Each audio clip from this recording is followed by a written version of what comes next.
All right, let's go ahead and start. Again, welcome. This is how to prepare your photos for scanning webinar. So if this is not what you were looking for, you should probably stay because it's going to be a fun webinar and you'll learn a lot, but make sure you're in the right place. Uh, with me today is Rhoda Gordon. Rhoda is a certified photo organizer and the owner of Sunflower Photo Studios. And she's the founder of Dig Your Photos, which she'll tell you all about. She'll be doing the bulk of the presentation today and help you understand how you want to prepare your photos for successful scanning. Welcome, Rhoda. It's great to have you. Thank you. Great to be here. I'm JC Figueroa. I'm the head of customer success at Mylio, and that means that I'm the guy, myself and my team are the people that are helping you succeed when you ask questions of support or when you're on the chat window in one of our websites, you're talking to someone from my team. I'm also an underwater photographer. I've been in the media industry for a long, long time. And I'm a dedicated memory keeper, and keeping memories, photos is an important part of that. So very much have a passion for it. All right, quick agenda of what we're going to cover today. We're going to do introductions, which we can check that one off. There'll be a few housekeeping items that I want to cover. And then for the actual meat here, we're going to talk about why digitize, how to prepare for scanning, tips on scanning. Rhoda will take you through all of those steps. And then at the end, I'll come back and I'll talk to you a little bit about what to do with those digital photos now that you have scanned them and how to organize them using Mylio Photos. And we'll leave some time at the end for questions and answers because, you know, there's always questions after we introduce some information. All right, so let's just go ahead and get started. I'm going to pass things over to Rhoda, who's going to talk to you about how to prepare your photos for scanning. Excellent. So as he's setting up the slides and putting them on the screen, I'll just say, first off, thank you for the beautiful introduction. My company is Sunflower Photo Solutions because I offer full solutions on how to organize your photos. And my passion is helping families and businesses save their story by helping them pare down and back up and organize their photos. And then, of course, digitize it so they have one entire collection.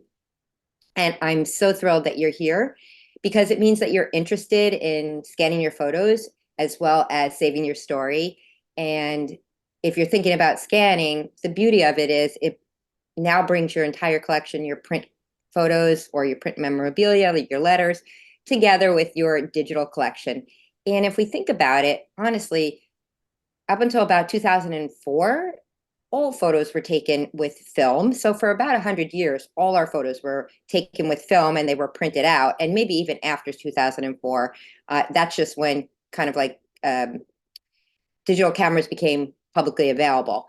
But there's, a plethora of print photos out there. In most of our houses, we have boxes and bags and frames, and it can be frustrating. So we're going to talk through the best way to prepare for organizing and then scanning your photos. JC, is the slides up? Yeah, Oh, everybody okay. should be able to see the slides. Okay, I don't see them, but I will just talk off of them. Oh, maybe I'm not sharing the slides. No, I was not. How about Okay, now? let's see.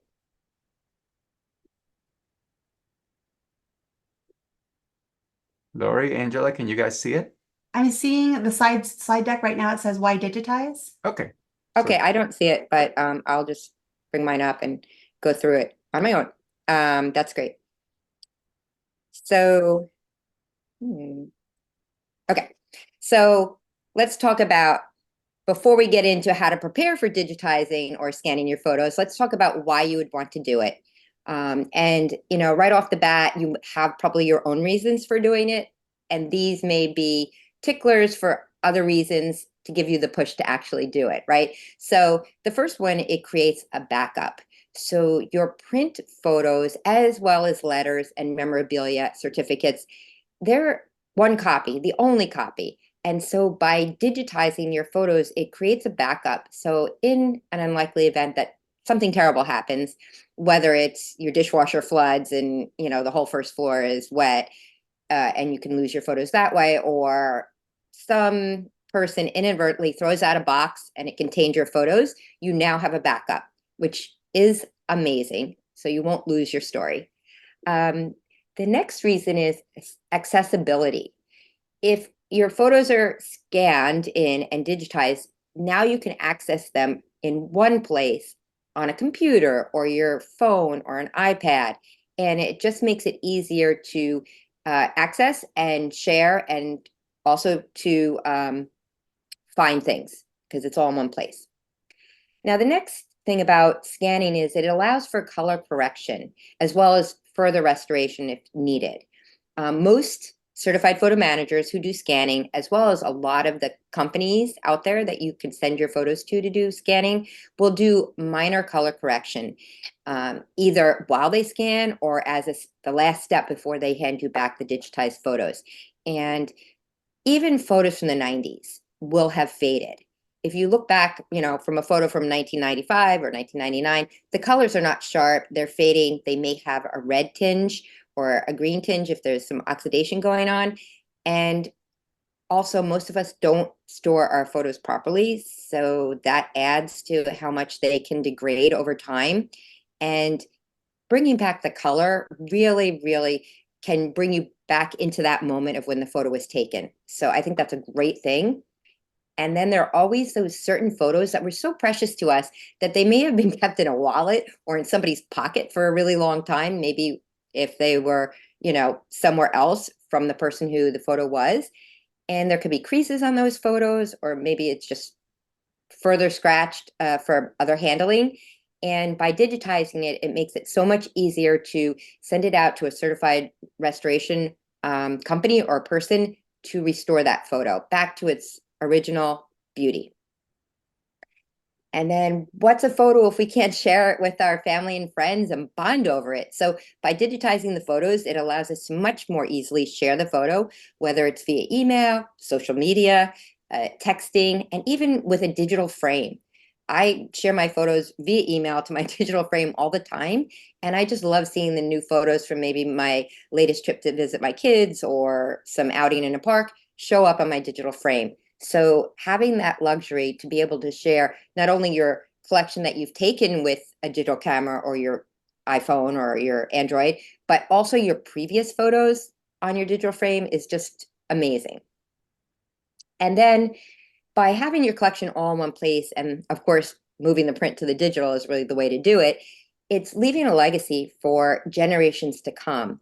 And so having that available to people you maybe haven't even met yet is really a thing of beauty. It's sharing your story and allowing you to cultivate it and curate in the way you want to. People don't really want to inherit or don't know what to do if they inherit just boxes of photos or even digitized photos that aren't organized. And this is a way that you can pass down your legacy. And by also having your photo collection digitized, you'll see in the next few slides that I believe you should organize them to begin with. And that I'll call level 1 organization for digitizing. But then once they're digitized, if you have a really good, robust system like Mylio, it allows for further organization by how you want to view the photos. And JC is going to take us through all the different ways that we can organize, but you could add tags or you can have different views. And so really having your photo collection all digitized just allows you to be able to search and find things in a much more robust way. We can go to the next one. Oh, it's me, actually. Sorry. Okay. So, sorry. 1 second. I have the how to prepare for scanning slide up. Yeah, I just don't see it. So I'm going to move on to my next one. So here's the thing about scanning. And like I said, I'm so glad that you're here because it means you're thinking about scanning.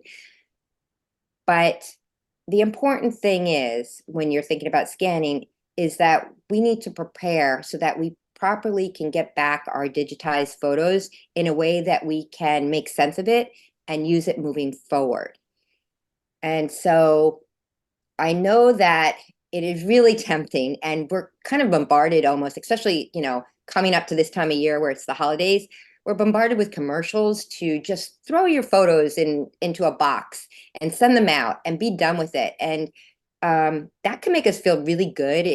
We throw it in the box, and it's now somebody else's problem to make heads or tails of it and to digitize it, and maybe release us of a little bit of the guilt because we had all the bags and boxes and albums of photos sitting probably in places they shouldn't be. But if we think about it, if we just do that without any preparation and we send it out to be scanned, and this has nothing to do with how they're scanning it, but if they're getting just messy photos, they're going to scan them in one by one and just give it a name, such as IMG 0079. And that's okay with one photo. But the thing is, you now have to open up that digital file to see what's included in it, right? So you don't even know what it's a picture of. And if you multiply that, let's say, by, I don't know, 1,000, if you only have this many photos, because an inch of photos back to back is about 100, or even 2,000 or 20,000, depending on how many photos you have, it's very difficult to find the photo you want. And isn't that the whole point of digitizing it?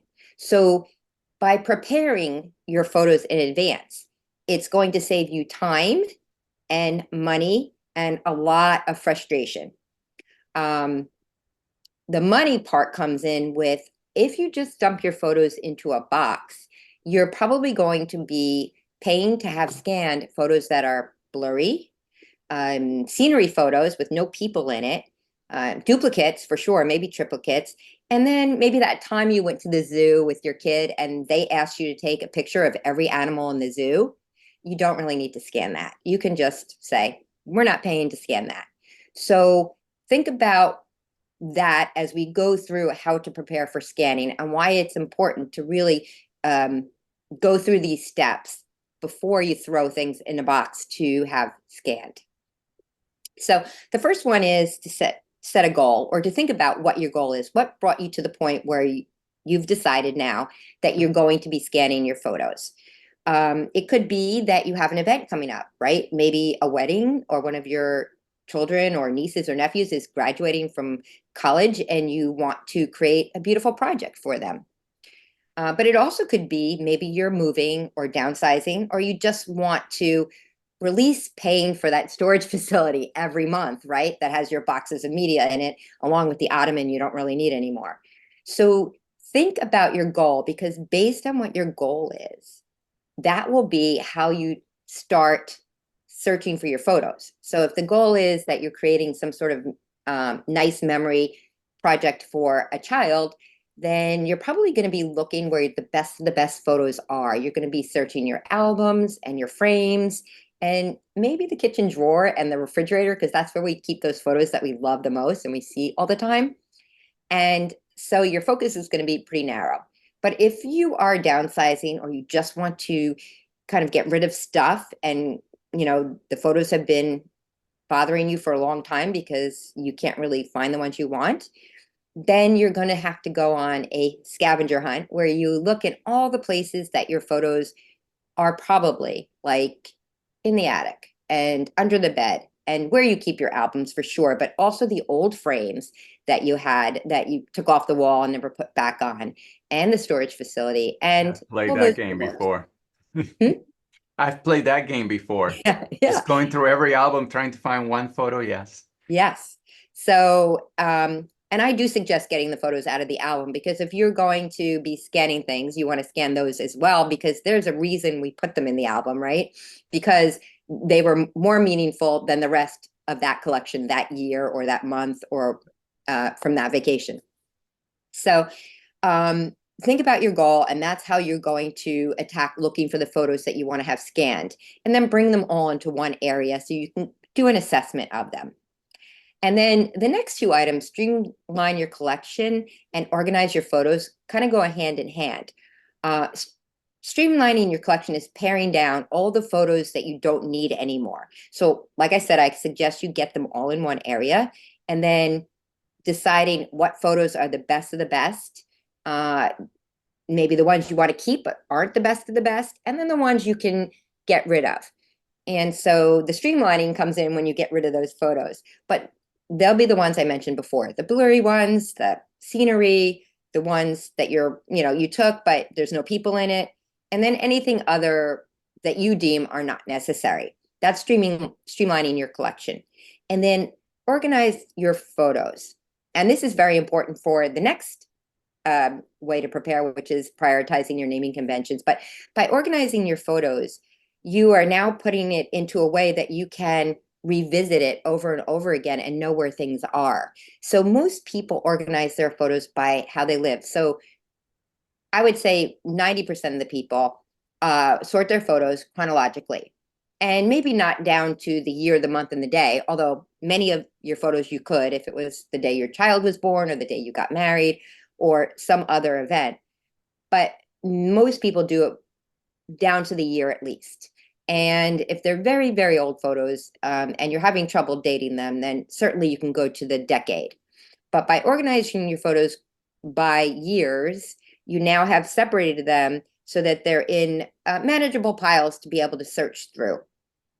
And perhaps you're one of the 10% or 5% of families that really only took photos on vacations or only took photos maybe at family reunions and holidays.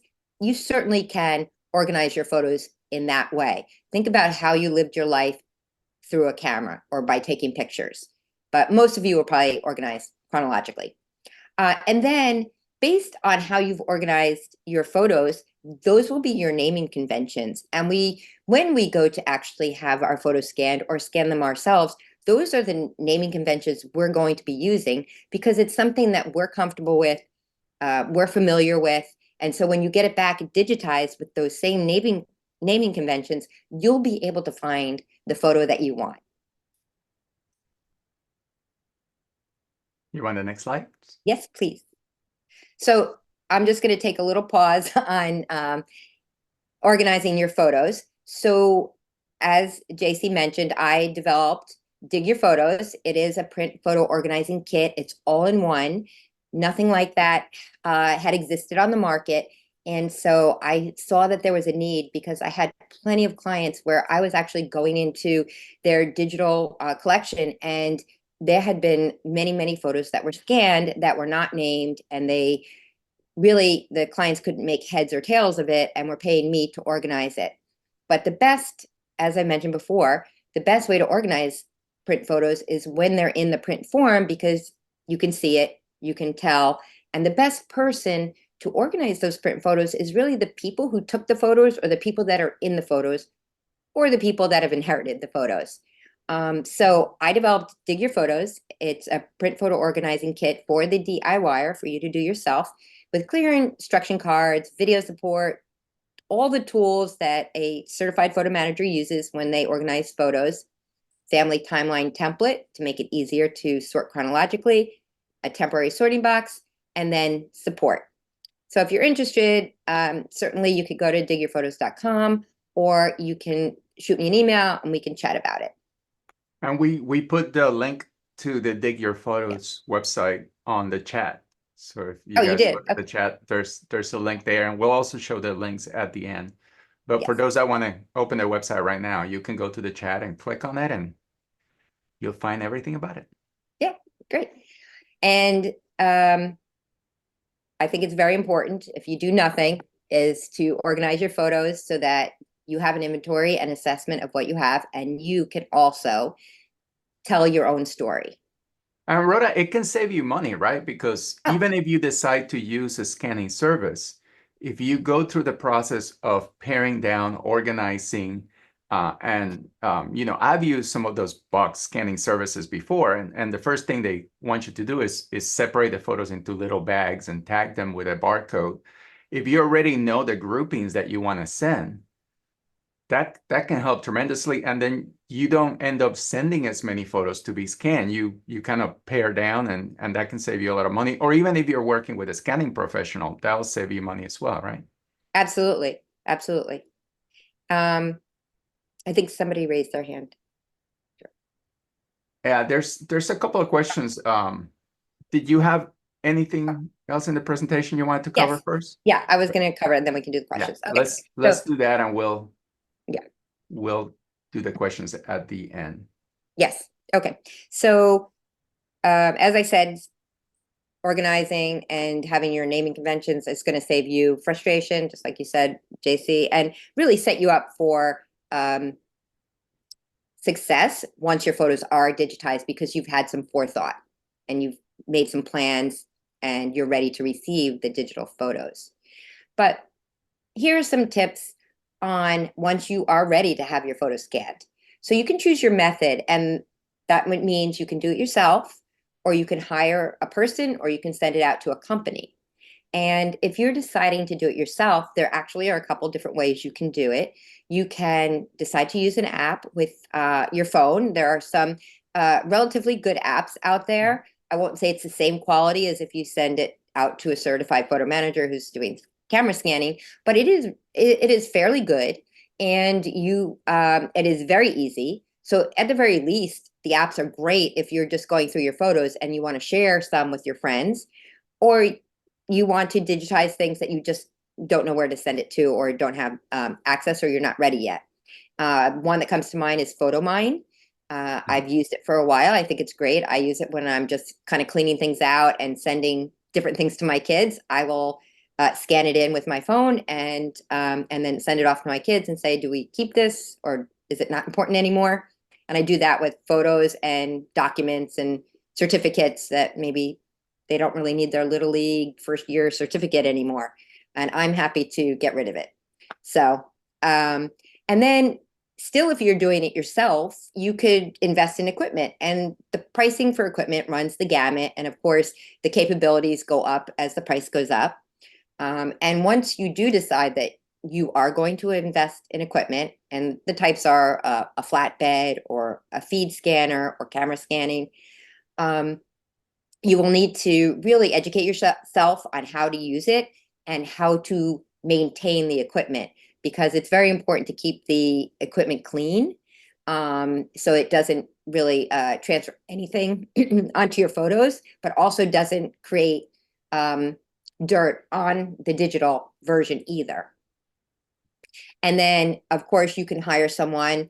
You can find a certified photo manager in your area just by going to thephotomanagers.com, and you can search in your area for photo managers that are near you, and if they do scanning, and then you can interview them and see if it's a good fit. And of course, there are companies, there are large ones, and there are smaller ones, and there are local ones almost in every major town that will scan your photos. So there are a lot of options once you decide on what method you want to use to digitize your photos. And I'll include letters and certificates and everything else in that too, because that's all part of your legacy and really telling the richness of your life. And the next thing I want to address is cleaning your photos. So let's face it, we don't always store our photos in the best place. And maybe it's not in an airtight container. Maybe it's been in the garage or the attic. And so making sure that your photo is clean before it's scanned is really important. I use cotton gloves, which I have in my Dig Your Photos case. And so I will actually have gloves on both hands, and I will clean the photo off from the front and then on the back. But you can use a soft cloth, or you can use a really soft bristle brush to clean the front and the back of your photos off, because even a speck of dust, once it's digitized, or as it's digitized, will look magnified and a big blemish on your photo once it's digitized. And then you have to use photo editing software to clean it off. In addition to that, if you have dusty, dirty photos, it's going to gum up the scanning equipment and cause more problems as well, not only for that photo, but for all the photos that come after it. And the other thing about cleaning your photos is to also look on the back of your photos, because if you took that photo out of a frame, or maybe one of those magnetic albums, there might be some glue residue on the back, and most often a soft cloth won't get it off. but a gum eraser does a really good job. And there are also some glue solvents that you can use sparingly to get the glue residue off. I personally like a gum eraser. I feel like it balls up that magnetic glue, magnetic album glue. So that's my go-to. I like that. And then take inventory. Whether you're scanning the photos yourself or you are sending them out, you really should take inventory of what you have, what your categories are, and how many photos you have in each category. And again, the rule of thumb is if their photos are stacked together, or I'll stack them this way. So the face is with the back of each one. 1 inch is about 100 photos. You don't have to take inventory down to the, the one photo, but you can just measure it and say, okay, I have like 220 photos here because it's 2.2 inches. But take That's really inventory. helpful. I didn't know that. Yeah, yeah. So the thing is, if you're sending it out, this is really important because you want to make sure you get all your photos back. Mhm. It's leaving your person, so you want to make sure you get all your photos back, and you want to make sure they're all digitized. At least, with that roundabout ballpark figure. And even if you're doing it yourself, it really helps keep you on task and lets you know your progress. I have had people who I've helped that are scanning themselves, and they scan a bunch of photos and then they don't remember because they made a bunch of piles. If they scan this pile versus that pile, and then now we're looking at the digital photos to figure out which ones were scanned and match them up with their piles. So taking inventory and keeping track of it, checklists, really helpful. And the last thing I'll say on this particular note on preparing is when you're thinking of scanning yourself or hiring someone, consider the resolution. And that's really how it's scanned in. So for the most part, most scanning companies do 300 or 600 DPI resolution. And 300 is really scanning it in its actual size so that it looks good. If you printed it out again, add it to actual size. But consider that in the future, you or someone else may want to print out these photos again now that they're color corrected. They may want to do some sort of collage or photo book, which I think are beautiful, and it's beautiful for every occasion, a nice, beautiful photo book. And they might want to make the photo larger than it originally was. What if it was a small photo, like one of those little like 2x2 photos or 1x1 photos from the olden days? You'd want to make it larger so that you could see all the different nuances in it and really appreciate it. So I would consider paying the extra money that some scanning companies charge, not that much, but for the higher resolution, because it allows you, it doesn't box you in. You don't know what your choices will be or your decisions will be down the road. So it really will allow that you can make choices down the road. And if you're only going to scan once, you might as well do it to give yourself open to all the possibilities that you might do projects in the future, or someone else might do projects with your photos. So I would say choose the higher resolution. And so these are really, if I may, I just want to reiterate how important this is. And for people that are not familiar with what DPI means, that stands for dots per inch. So the more dots you cram into a particular area, the higher the resolution that scanned photo is going to have, the higher the resolution the scanned file is going to be. And the only drawback, aside from the price of scanning at a higher resolution, is that larger files take more storage, but storage is cheap compared to losing a photo or not being able to use that photo in the way you want. So if this is something that you're doing as a legacy, go for broke. Go for the largest dots per inch, the largest resolution that either the equipment that you purchase can do, because most scanners will scan at different resolutions, and the default resolution is not always the best resolution. So going for something like 600 DPI, as Rhoda mentioned, is well worth it. And you'll just end up with slightly larger files, but what you'll be able to do with those files will be significantly better. So sorry, this is one of my pet peeves, so I had to jump in and just reinforce that message. Thank you. oh yeah, no problem. Thank you. I think you really explained DPI better than what I did because I'm used to saying it. And this that was really the last tip. But what I want to say is, even if you're not thinking of scanning today, just the fact of going through your print collection and getting it a little more organized not only is such a worthwhile endeavor, but it's cathartic. It can be cathartic to go through, pare it down. First off, you're going to feel really good about it, especially if it's kind of been a task that's hanging over your head. But the fact of just looking at a photo and the tactileness of touching it and remembering the moment that it was taken or where you were really is such a wonderful, beautiful thing that we don't take enough time for in our busy lives.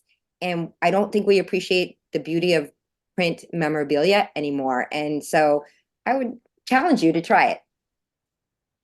Yeah, and you got to start somewhere, right? Yeah, absolutely. And it's not hard. Break it up into small pieces.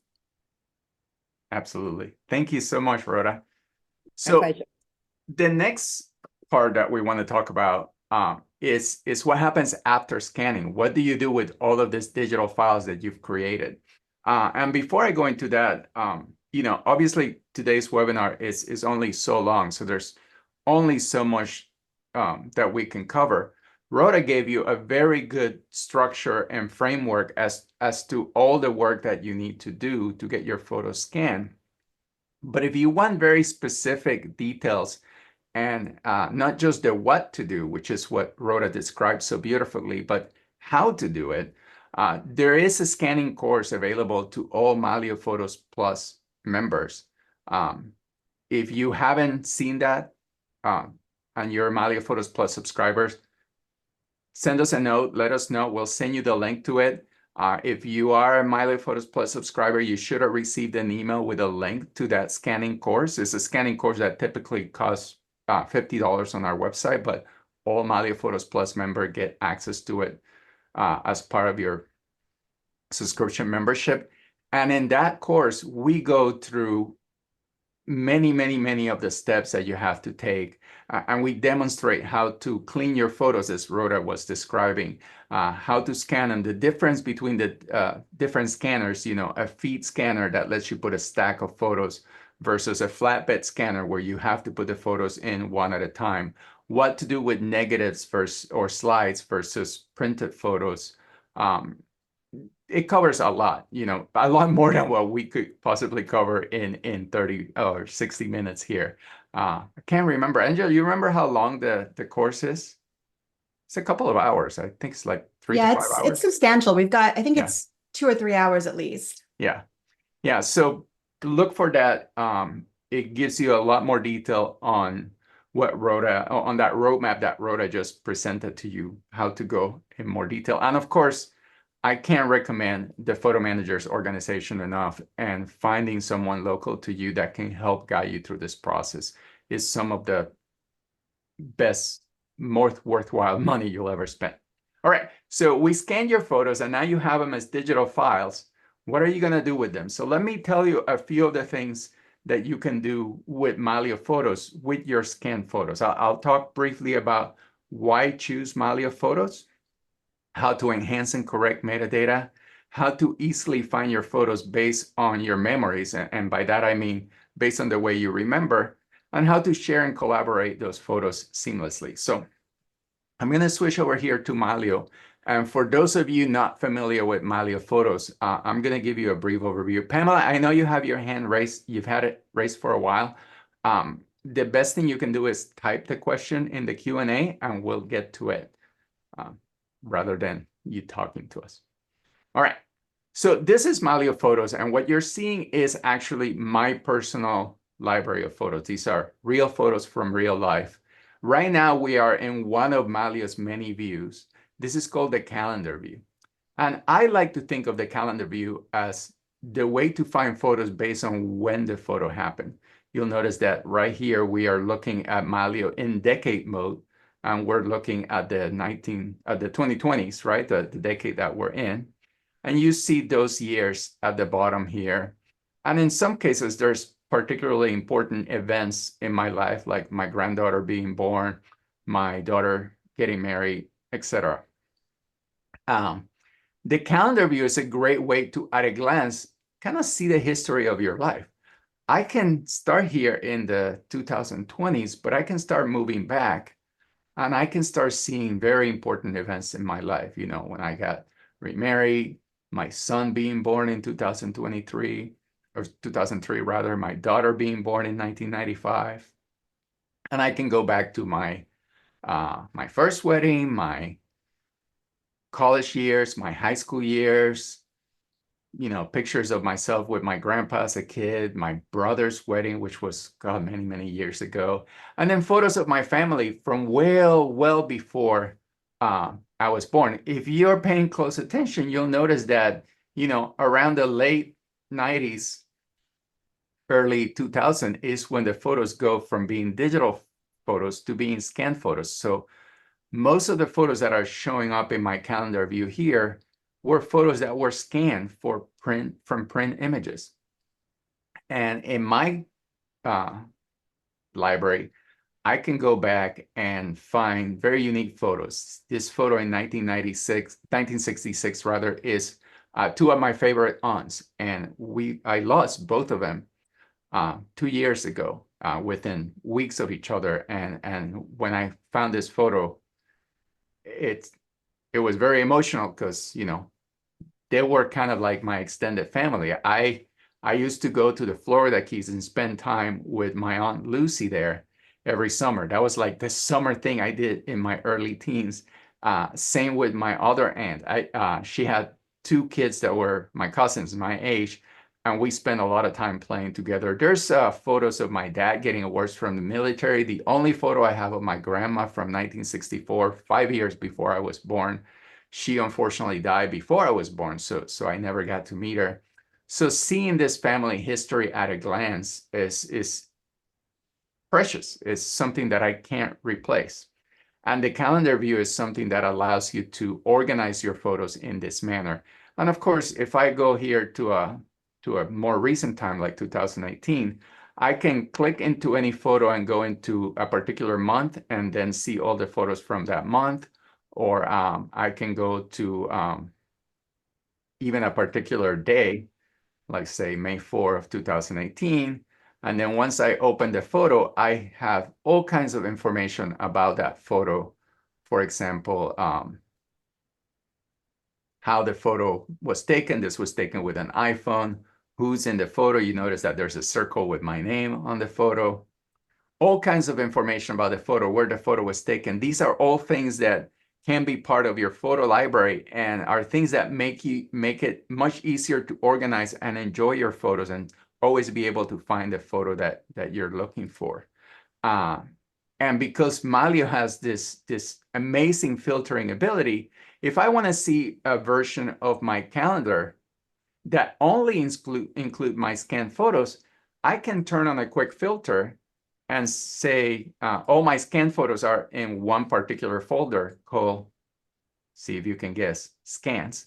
So I can pin that folder and ask Mylio to only show me the calendar based on photos that were scanned. And this completely changes the view of my calendar to only show me photos that are scanned photos. So lots and lots of ability, and the quick filters work in every view. So that's the calendar view. Find photos based on when a photo was taken. Now, when you scan a photo, the date on that file is going to be the date that you took the photo. I'm sorry, the date that you scanned the photo, not the date that the event in the photo took place. So one of the first things you'll want to do when you scan your photos is to correct those dates. What I do is for any scanned photo I have, I choose something called undated. And if I scan to the top of the calendar view here, you'll notice that I have 1,457 undated photos. These all represents photos that were scanned at some point in time. And when I first imported those photos into Mylio, the first thing that I did is went to the date created field that you can see here on the right side of the screen and changed that from the timestamp. It used to have a timestamp for the date it was scanned, I changed that to undated. And I did that to all the photos at once. You can select multiple photos and change them all to undated. So this is how I ended up with this. I call it my to-do bucket, right? So in the calendar view, I go to this to-do bucket of undated photos, and I can now easily go to any photo and correct the date if I know the exact date. So this was taken in Bainbridge Island when my father visited me. I can't remember the exact year, but I know it was in the 2001 through 2006, maybe, something like that. So if I don't know the exact date, which if I know the exact date, I can go ahead and add it by say, okay, I want to put a timestamp, and Mylio lets me choose an exact date or even an exact time. But if I don't have that information, I can choose something a little bit more basic, like the month and the year or the season and the year. Or if I don't remember that, I can just say the decade. So this was in the 2000s. So I can say that photo was taken in 2000. Now that photo is going to appear in my calendar view somewhere in the 2000. Mylio will display it in a random location, but at least is closer than I was before. So lots of options on how you can correct the date. And that's an important point of metadata. So the way that a lot of these photos display correctly in my calendar view is because I've gone to those photos and corrected them. And you often have little clues on the photos themselves on when a photo was taken. Like right here, you can see that this photo has the date July 1961. So I change the date of that photo to month and year, and I put July 1961. So when I'm in the calendar view, that photo shows up in July of that year. So lots of ways to correct the dates on the photo, which is an important part, an important metadata point. The calendar view is just one of the views in Mylio. It's, like I said before, a way to find your photos based on when the photo was taken. Sometimes you might remember where a photo was taken, but not when it was taken. And that's where the map view comes in handy. The map view is going to show you photos based on the location that the photo was taken.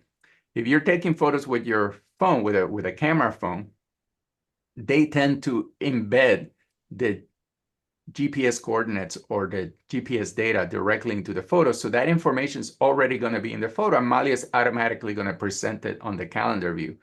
But for photos that do not have that information, you can use Mylio to add the GPS data. And if I scan here in Puerto Rico and I go to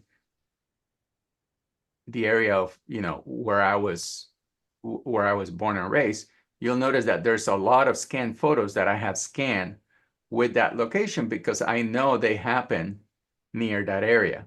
So I can use Mylio to easily add geotag data. So now we have two different points of metadata that you can add to those photos to make them that much more important and to be part of the legacy that you're leaving behind. Because now when somebody looks at a photo in Mylio, they can tell when the photo took place and where the photo took place. And that's incredibly important. So that is the map view. Find photos based on where the photo was taken. But one of my favorite ones is the people view.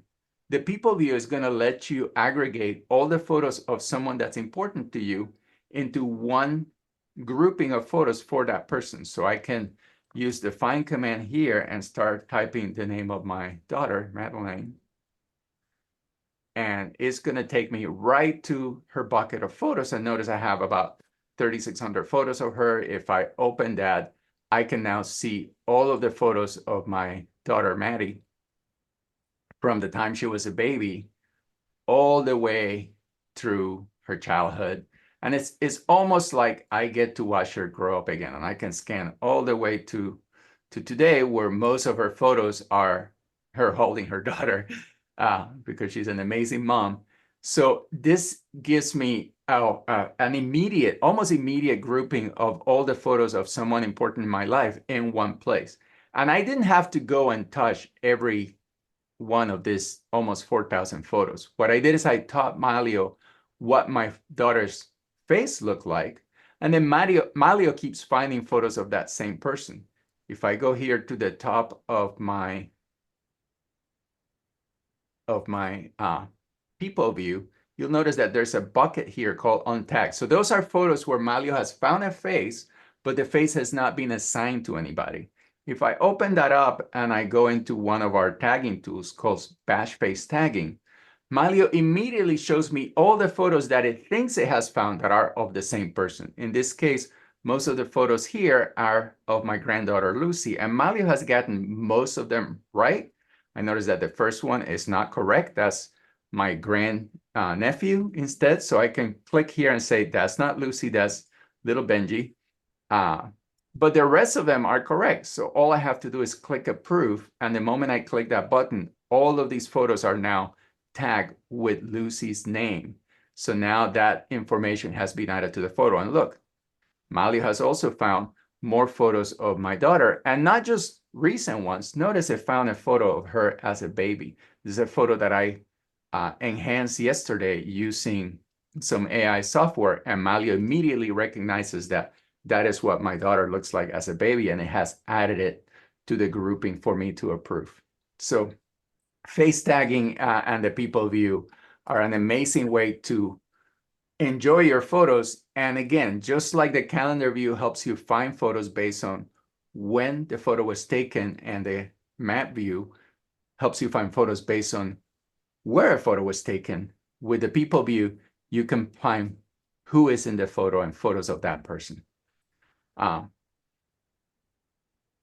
Few other views like the album view and the folder view. Folder is just a direct representation of how your photos are stored outside of Mylio. So I'm going to find these folders in my computer or in my hard drive on any device that I add to Mylio and that I ask Mylio to save copies of my photos. I'm going to find these folders, this folder organization that I've created, and I'm going to be able to interact and use those photos even if I decide to stop using Mylio. And in my case, I've had lots of backups. I have 3 different hard drives plus a cloud-based backup. And all of those devices have a complete copy of my library with that folder structure already organized. The metadata that I've added to my photos is also being preserved as sidecar XMP files next to each photo file. So all of that is preserved. So next, I'm going to go here into the album view. An album is what? It answers the photo, what photos? What photos do I want to create a special collection for? And albums are really kind of awesome in Mylio because they let you not only create a special collection, like right here, I created a collection called Scans Work. These are photos that I wanted to use as examples today of different photos where I want to do some work with the photo in Mylio, but I don't have to go find them anywhere. I can just drag them into an album, create an album, and then from there, go back and find those photos pretty easily. I'm going to go to this photo of myself as a kid. And Rhoda mentioned how color fades over time when you have a printed photo. This is a really good example of that.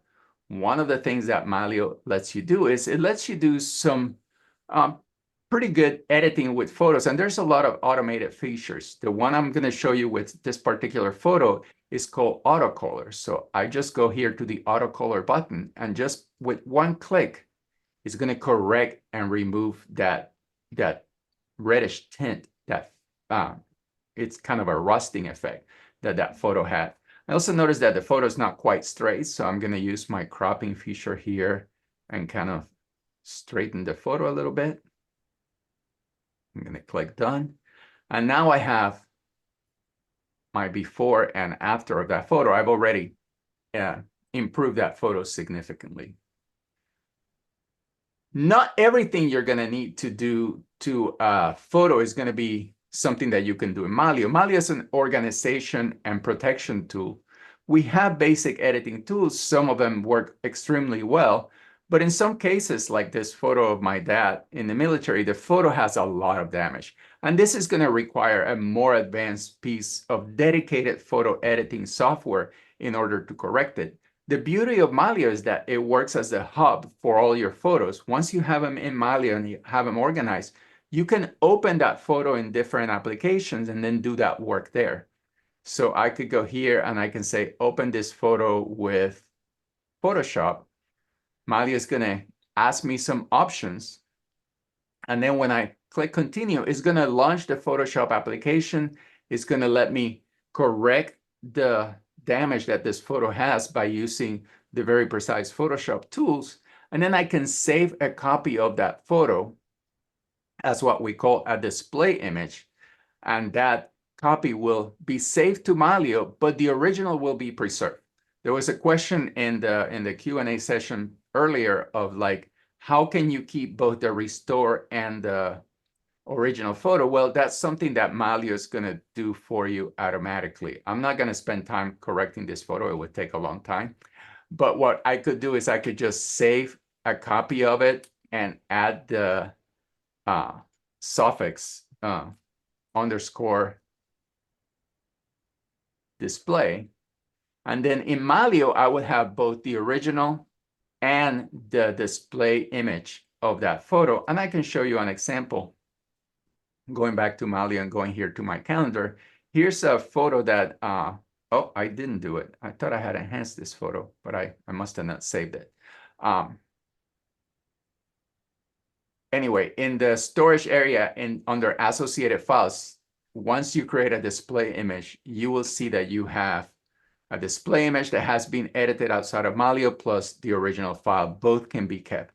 And I could go on and on and on, but we only have so much time and we want to leave time for questions. So I'm going to leave it at that. This is just a brief overview of what you can do with Mylio, the way in which Mylio helps you organize your photos so you can find them based on when, where, what, who, and also some of the tools that you can use to not only add metadata to your photos and preserve them, but also protect them to multiple devices so that you can have access to those photos everywhere. My Mylio library is accessible to me anywhere I go, on my computers, on my tablets, on my phones, and it's saved into multiple storage devices so that if any one of my devices dies or if I lose access, I never lose a photo.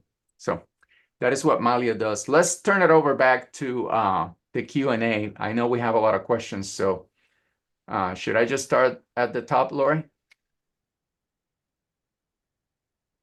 Yes, but I think you have a couple more slides, right?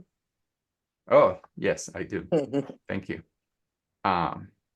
We do have this very important slide.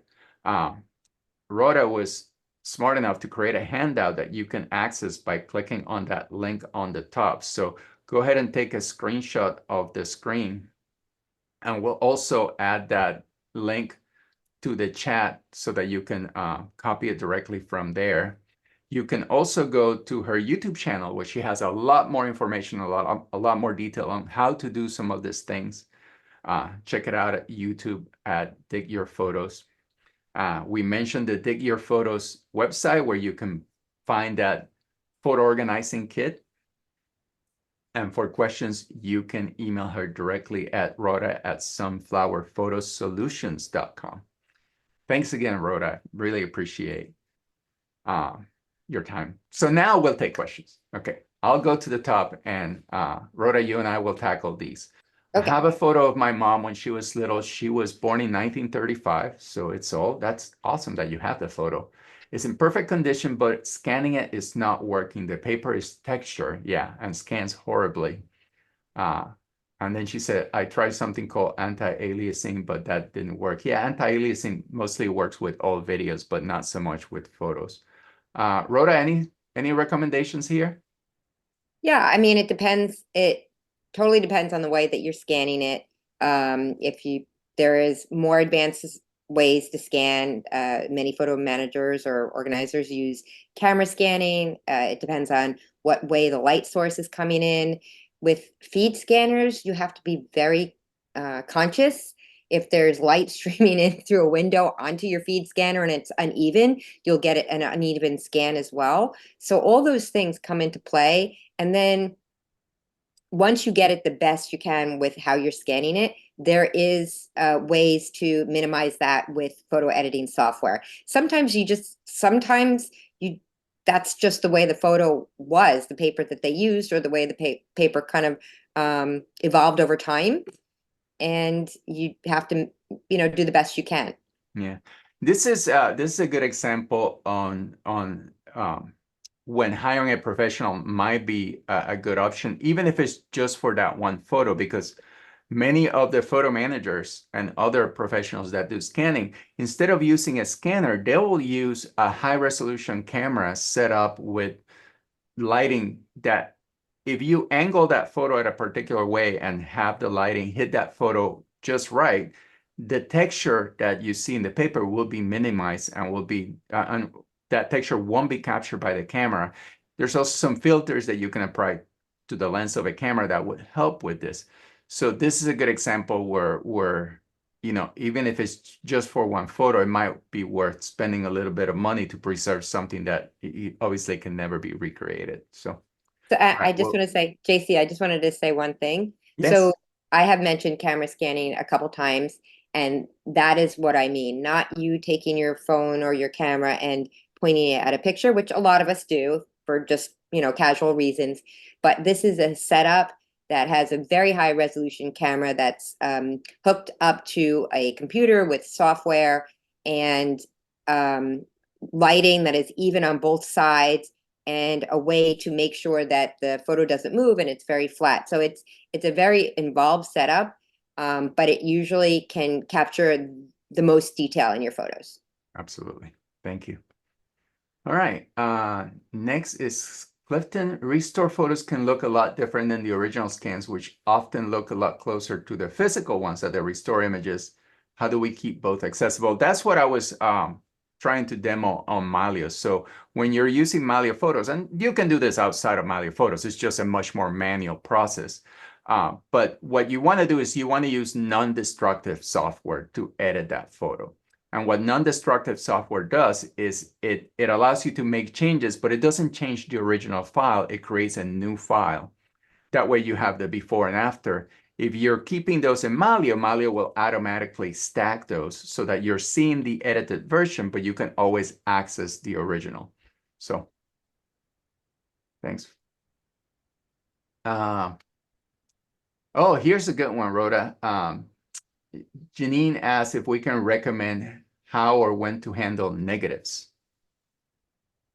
Yeah. So, go ahead. You want to talk first? No, you go ahead. No, it's okay. So yeah, we all have negatives. We always stored them with the photos, and sometimes they're all in the same envelope. To scan negatives is a different process. You have to scan it at a higher resolution than the 600. You need a light source to come through it. And then, of course, there is editing software to change the colors, because the negative is the negative colors. Mylio does it. And Mylio can do it for you. Yeah, so, yeah, which is amazing. Yeah. Here's the thing.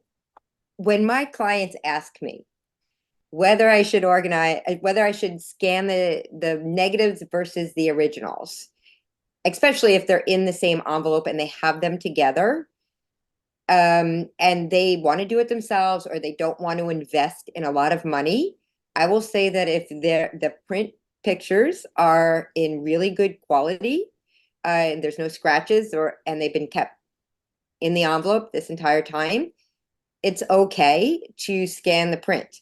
If everything is kind of, not together, and just you can't put them together as far as where the originals came, or the originals are scratched or just beyond repair, then the negatives are amazing to scan, and will really result, when it's done properly, in a great scan of your photo.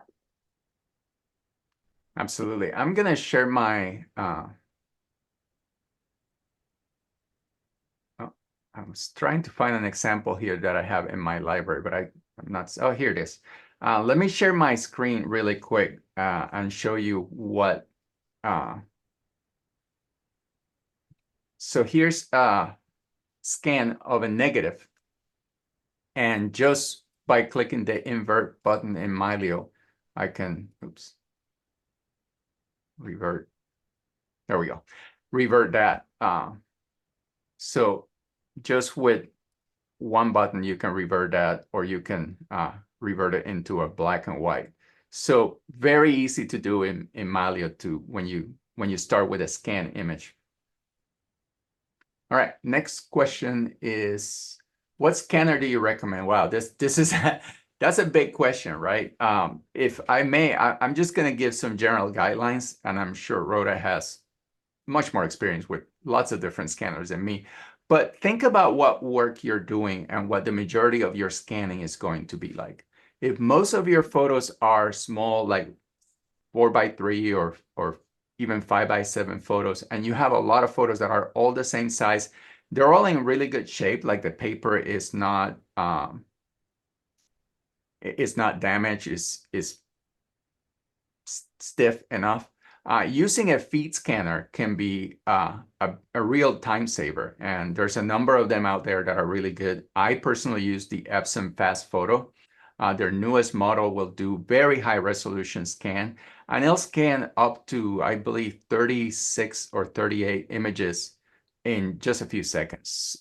So it's a very fast way of scanning your photos, if the photos that you're scanning are conducive to putting them in a feeder, right? If you have photos of all different sizes or more delicate, you have larger photos or you have negatives, then going with a flatbed scanner might be a better option for you. But I'm sure, Rhoda, you have even more suggestions in this area. Yeah. So if you have a flatbed scanner and you want to go that route, just know that it's one at a time. It takes more time. Obviously, even just to scan. And if you have slides, there are attachments you can purchase so that you can scan your slides yourself as well on a flatbed, on the good flatbeds, not copiers, but a scanner. The feed scanners, there are a number of them out there, and I've recommended them to my clients who have either downsized and they wanted to scan themselves, or just for whatever reason, maybe they only had 100 or 200 they wanted to scan in for a project.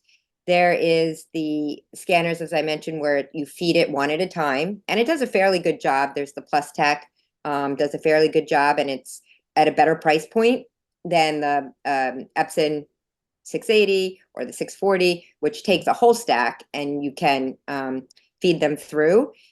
I do like the Epson. I think it's really, if you have a large collection, it's a great option, especially for the at-home person doing it themselves. It's a little more pricey. And the other thing, like I said, you have to keep in mind a few things. One is where it's located. If, light not even on it will mess up how the photos are digitized, because it uses a light source also when it's scanned. So it kind of messes things up. And you really have to, like, less than even every 100 photos, you have to make sure it's clean, because if you have, dust and dirt get into it for a number of reasons, not just your photos you're putting in there, but once it gets on the rollers that feed your photos, or even the light sensor, or the scanner part of it, it will go onto every photo, and then you'll end up seeing lines or streaks on your photo. So I think it's a really great at-home scanner. You just have to really be on top of it. So, and learn how to use it. But I also think it's great if you have all those letters. Let's say you have a relative that was maybe overseas in a war, or went to college, or there was a long love between your parents or grandparents, and they wrote real letters to each other because they worked together. I've scanned all of those things, and I think that the Epson, if you don't have if it's not on delicate paper like that onion skin paper, but it's on just regular paper, does an amazing job, because some scanners, and the Epson is one of them, you can choose to save it as a PDF, which means that you could have multiple pages attached. Yep. And the other thing is it scans both the front and the back at the same time, unlike a flatbed. So it saves time that way. Yeah, actually, that was a comment that Barry made in the chat here, that the Epson Fast Photo will scan the back of a photo also if there's any writing in it. And that's really helpful, because oftentimes the information that you want about that photo, who's in the photo, where it was taken, a date, can be found on the back. So having a scan of the front and the back, it's a great idea. One of my ongoing projects now is to take all of my kids like early childhood schoolwork and like their little art projects that are sitting in boxes and get all of that scanned, which is a good segue to the next question, which is wondering about scanning books and not just books, but sometimes scanning larger format things, right? I think, Rhoda, I'm sure you have some knowledge here. Using, again, a camera setup is a good way to do that. But sometimes if you're on a budget, using one of those iPhone applications that lets you scan in segments and then bring the segments together might be a good idea. I'll pass it on to you. Yeah, absolutely. I mean, if I'm scanning, let's say this is the most popular thing that you scan large format, I think, because of just when people grew up, is those 12 by 12 or even larger scrapbooks that we all made that have photos in them, but they're glued and there's a flower on top of it, or, you know. Yeah, if you try to take them out, you're going to destroy the photo. Yeah, yes, exactly. So you have to really either camera scan them or flatbed scan them. And so many photo organizers have, and I have one as well, a very huge flatbed scanner that can take care of a 12 by 12. But if you're doing it at home, you certainly can use some sort of scanning app or a smaller flatbed to take it in piece parts, as you said, and then there are photo editing software that will piece it together or sew it together so you have one picture. And so if you're doing it yourself, those are really manageable ways to do it. The big scale flatbed scanners are in the thousands of dollars. So I don't think you would just go out and buy it if you had a stock of scrapbooks or other types of books. But you could find a photo manager or do it the other way where you do it in piecemeal.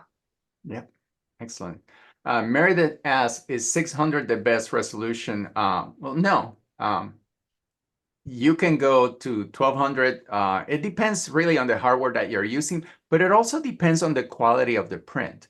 Keep in mind that if you have a print that was shot with a high grain film, that printed photo is going to have a lot of grain in it. So when you scan at a very high resolution, sure, you are enhancing the details on that image, but also undesired details like grain would be enhanced. So there's a fine balance to be striked here. And of course, budget is also a big consideration.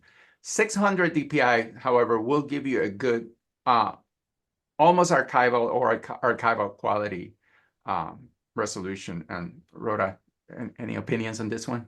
Yeah, no, I agree with everything you said. I feel so I have clients who do very large scale projects for like expos at like Java Center or whatever booths.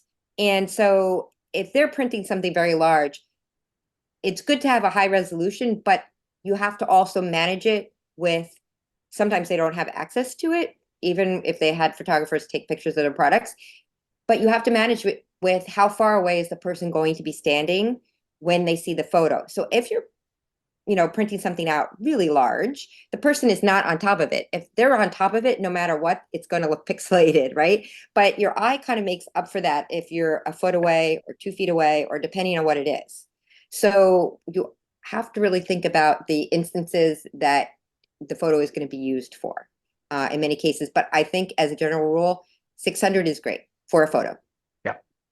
Meredith also asks, is it okay to scan multiple photos at one time, letting the scanner separate them automatically? And yes, as long as it's a good high resolution scanner, right?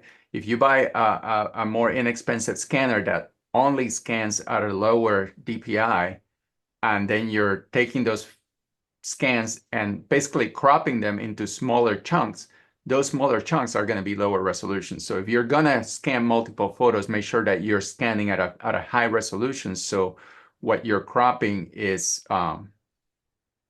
still pretty decent. It's the same as, if you're going to take photos and you're going to crop them a lot, use a high resolution camera. That's the reason for high resolution cameras, is so that you can do things like cropping. So Anything you want to add, Rhoda?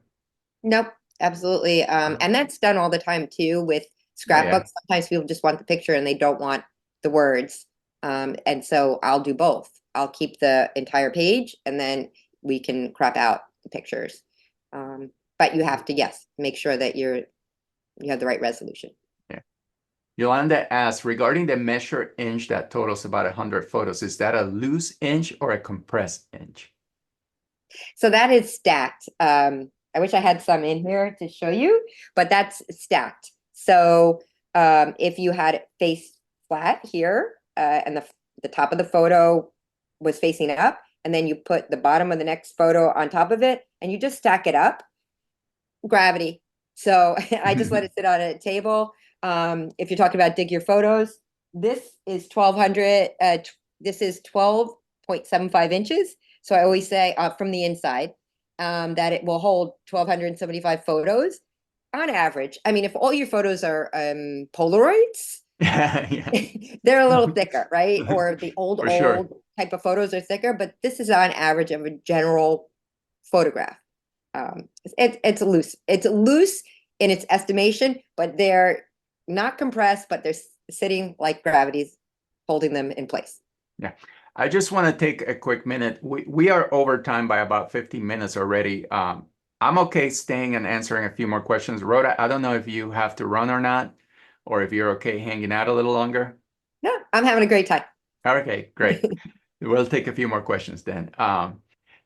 Clift says different kinds of photo processes have widely different levels of grain, absolutely, such as paper print versus a projector slide. How to capture these different kinds of photos is the question. And you know, like anything, go to your best source and start from your best source. But keep in mind that some sources are more difficult or more costly to scan than others. And scanning a slide versus scanning a paper photo is a perfect example. But Rhoda, I'm sure you've done all kinds of slides and printed photos and negatives. So enlighten us. Yeah. So I mean, obviously, as I said before, make sure you're starting with a clean version, and know what your scanner is really best to be used for. And then also knowing that each one of those different types of like a negative versus a slide versus a photo needs to capture the information or be scanned at a different resolution. The resolution that you would use for a slide or a negative is much higher than the resolution that you would scan a photo at. Thank you. This is from Cynthia. Will metadata transfer over from photos from Apple Photos app? Oh, so this is I'm guessing this is a Mylio Photos question. Yeah. And the answer is yes, for the most part. As long as that metadata is metadata that's embedded in the photo, that metadata will be read and captured by Mylio.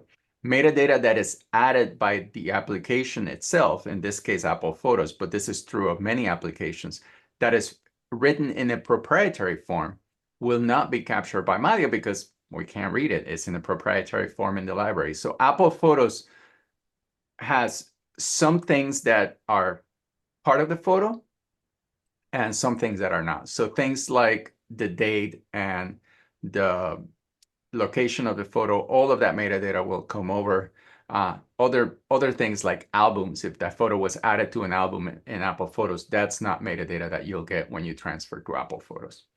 All right, next question. What format should I choose when I scan photos of slide, JPEG, PNG, TIFF?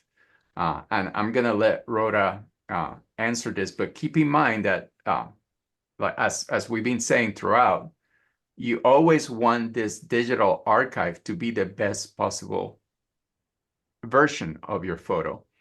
And a JPEG is going to introduce compression. So if you're looking for an archival quality file, don't compress it. But Rhoda, tell us how you do it. I feel like you led me onto the answer there. I don't know. Yeah, so let's just talk about TIFF. Yeah.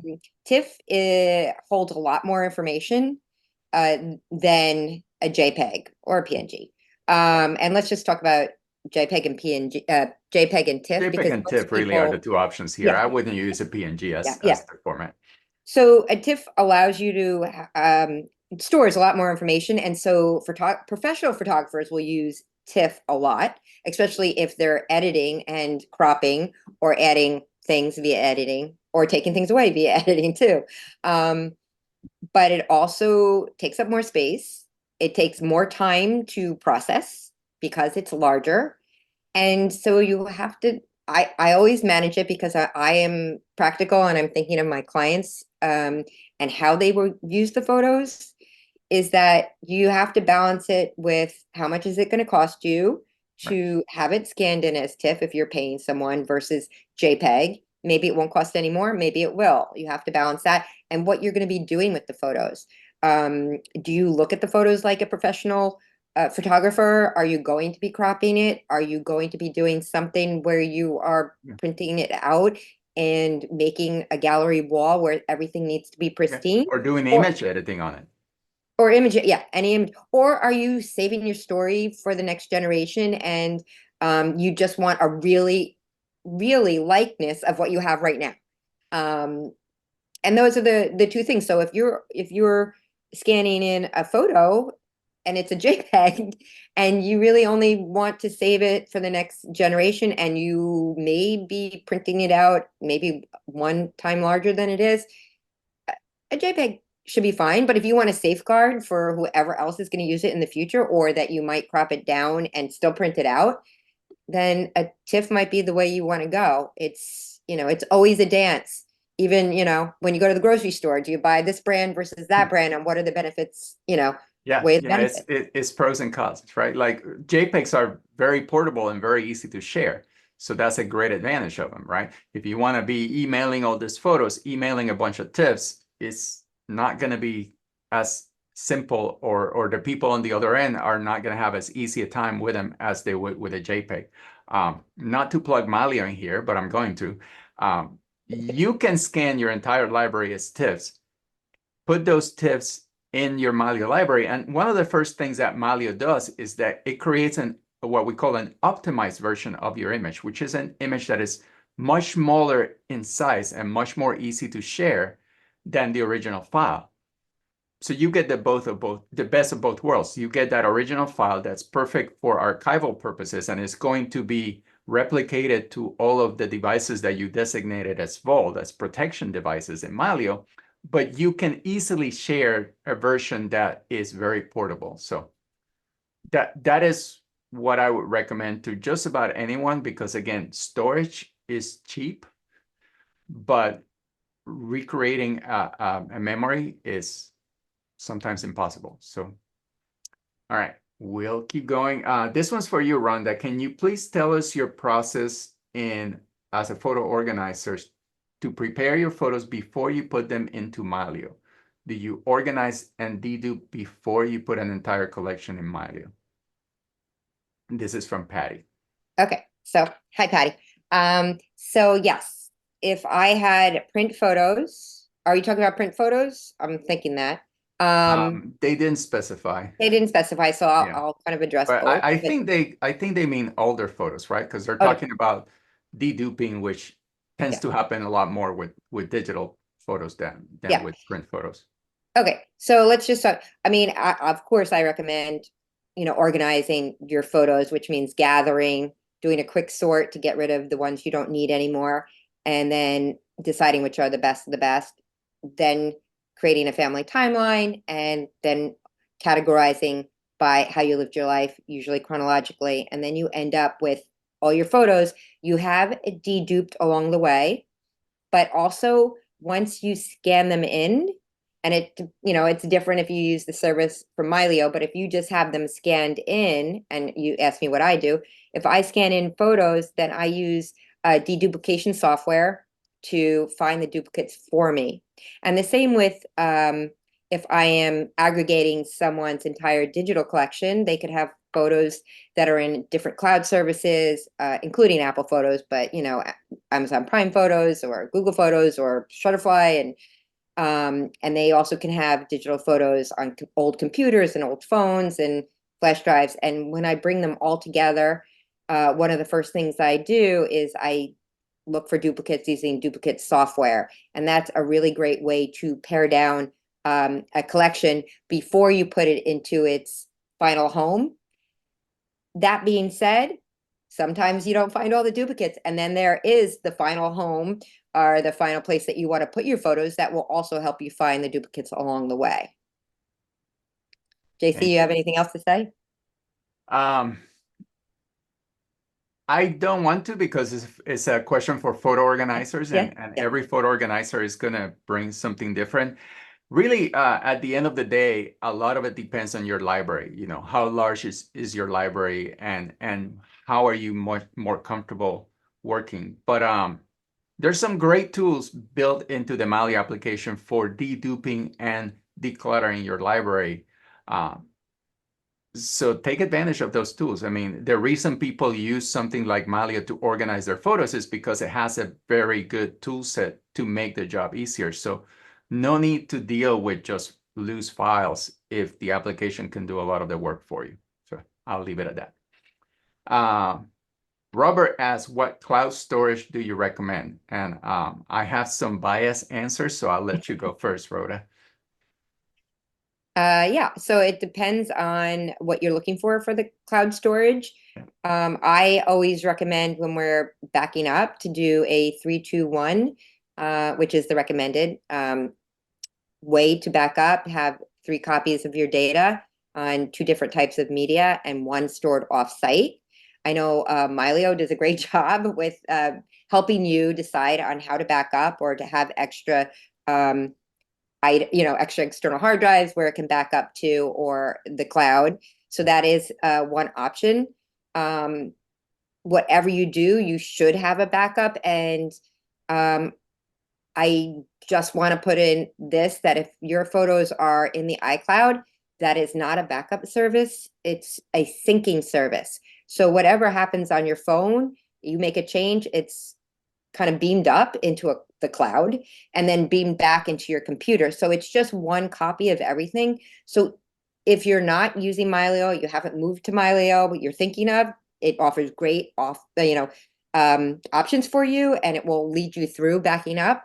But until that time, you should have your, not even just your photos, but your entire computer backed up. Either one way would be Time Machine. Another, I use a cloud service that just backs up my computer constantly, as well as any external hard drives that I have deemed that are hanging off my computer. I use Backblaze, but there are a lot of different ones out there. So yes, it's great to have a backup of your photos, but also you should consider your entire computer, because computers fail, you get power surges, there's all sorts of reasons. And not only are your memories really important, but a lot of us keep financial documents and other types of documents on our computer. So I kind of over answered the question, but No, I actually, feel strongly about having your stuff backed up. You set me up for how I like to answer this question, which is you have to consider what it is that you're using cloud for, right? And what factors are important to you. If privacy is a very important factor, don't use a cloud service that is going to have access to all your data and is going to extract that data to sell you advertising, Google, for example. But if you don't mind and you find the convenience of that service outweighs the risk, then by all means, there's a lot of really good tools that allow you to do that. Some cloud storage is used for accessibility and convenience. iCloud was a perfect example that Rhoda just mentioned. Mylio has a built-in accessibility and convenience feature called Mylio Drive. That's part of every Mylio Photos Plus subscription. Just yesterday, we launched Mylio Drive Plus, which combined with a new service we offer called Secure Cloud, will give you the convenience of Mylio Drive, meaning your photos are always available to you as long as you have an internet connection. You just open the Mylio app and you can get an optimized version of the image. With Mylio Drive Plus, using our Secure Cloud storage service, you can store your originals as well and have an actual protected copy. So that is one example, but we support Backblaze, we support OneDrive, we support Google Drive, and we support most S3 compatible cloud services out there. Our own secure cloud service is actually powered by Backblaze because they do a really good job. So consider, how important is privacy? Are you trying to create a replica for protection, or are you trying to just have the convenience of the cloud? You know, Dropbox is great for convenience, for example, but there's pros and cons to each one. So kind of approach cloud as what is it that you're trying to get out of it, and then act accordingly. Going back to my own setup, I'll share my screen one more time. When I show my devices here, you'll notice that I have Mylio Drive, which does not have the word Vault in it. So that's a convenience cloud storage for me. An entire copy of my library in optimized form, meaning reduced in size, but still looks great copy, is in Mylio Drive. So any of my devices, no matter where I am, can access that optimized image. Backblaze, however, see how it has the Vault label on it. It has a full copy of all of my photos. And then I have 3 hard drives. So going back to the 3-2-1, I have more than 3. I have a 4-2-1. So I have 4 copies, 3 of them on separate hard drives, 1 of them on cloud. And obviously the cloud is offsite, although some of my hard drives are also sometimes offsite because I travel with some of them. So just different ways to keep yourself protected. All right.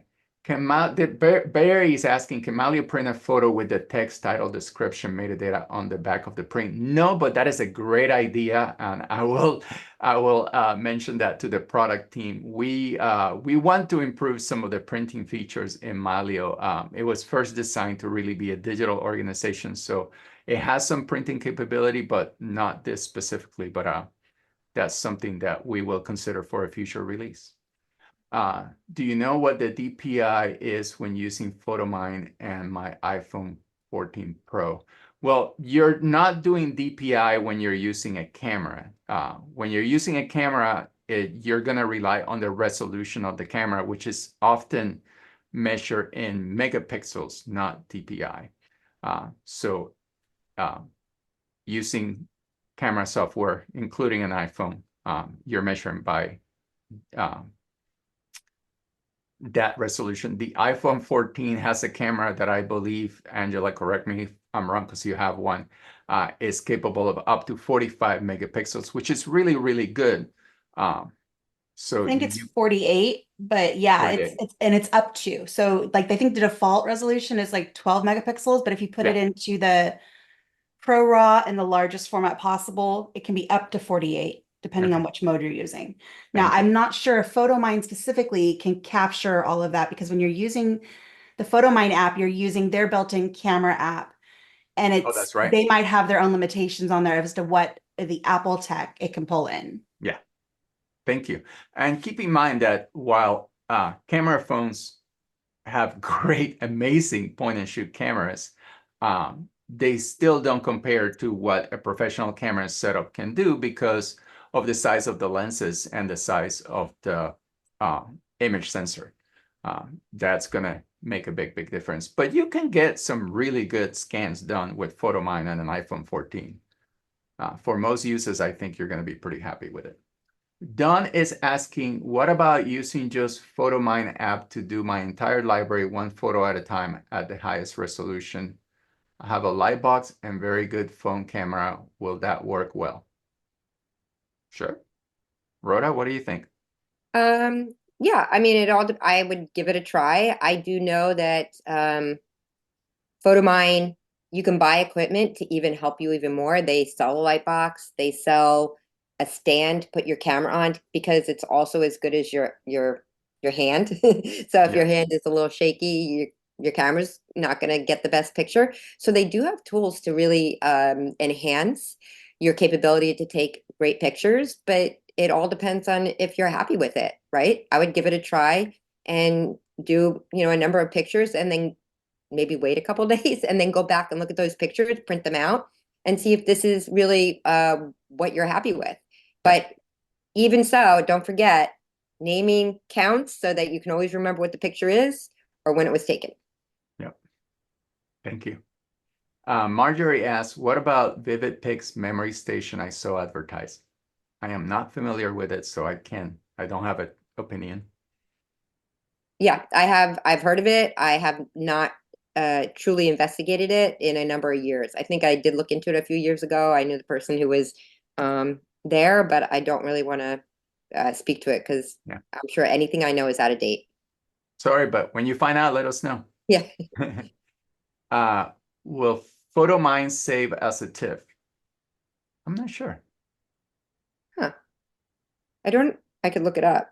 I mean, I have PhotoMine. I could All right. try something. While you're looking that up, I'll keep taking the next question, which can you scan 110 slides? Yeah, you can. Again, it's going to depend on the hardware that you're using for scanning and the compatibility of that hardware. You might be better off using a flatbed scanner that has a slide tray to scan 110 millimeter slides. But I'm sure it's possible. I haven't done it myself. Joe is asking, for Mylio, would you scan documents, letters in PDF or JPEG? Well, Mylio will recognize PDF as one of the supported formats. So for letters and documents, I would definitely use PDF. You're going to have crisper text resolution, and it's going to be much more usable than a JPEG of a text document. And for photos, would you scan in TIFF or JPEG? Personally, I would use TIFF, but it's a little bit of a personal preference. Just to provide a bit more information about this difference between TIFF and JPEG. So a TIFF image is not going to have compression. It's going to look at what the camera or scanner capture and keep all of that information. And the way that a digital image is comprised is basically pixels on a raster. And those pixels have an assignment of luminance, how bright or dark the pixel is, and an assignment of chrominance, which is what color they are in the RGB red, green, blue spectrum. When you apply JPEG compression to an image, what you're doing is you're telling it, you know, this blue pixel and this blue pixel, they're not exactly the same, but they're close enough. So throw one away and only remember the other one. And the software does that throughout the picture. The more compression you apply, the lower that threshold of what pixels are going to get thrown away. So what you're doing is you're throwing resolution away, particularly color resolution. So that's the drawback of a JPEG. And again, the advantage is that they're very easy to work with. They take little space and they're very popular. So you can open them on just about any device out there. But if your goal is to just have photos that are easy to use, JPEG is fine. Just use a higher or a lower compression JPEG so that you're not throwing a lot of pixels away. If your goal is to have an archival library, I personally would recommend TIFF. Rhoda, I'm sure you have your own opinion. Probably not too different from mine. No, I'm not going to even, I think that you explained it really well. And I love that because it gives the TIFF you'll have a much deeper, richer picture with more depth. I kind of wanted to go back just to the PDF versus the JPEG for letter. Please. I just want to mention that JPEGs, a lot of people like to save their letters as JPEGs, but if you have a letter that is more than one page, the JPEGs are only one file, one page, one thing, and a PDF you can connect. So you can keep a letter together with all its contents if you save it as a PDF. And that's the beauty of it, I think. Scanning a letter as a PDF is that you have the letter in its entirety and you don't have to look from one file to another to finish the letter. Yeah. One of the things that Mylio will automatically do for you is it'll scan using OCR, object character recognition, any text in your media. So if you have a photo with text in it or a PDF, Mylio will read. Mylio can read. It's the bottom line. it'll read and it'll remember that. So if you do a search for a word that's contained in a photo, it'll surface that in the search results.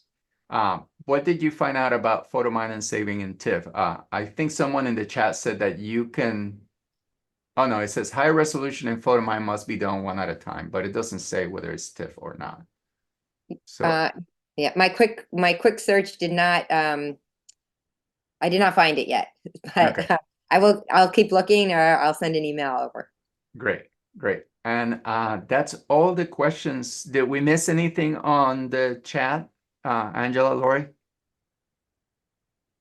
I don't think so. Lori, did you see anything No. else?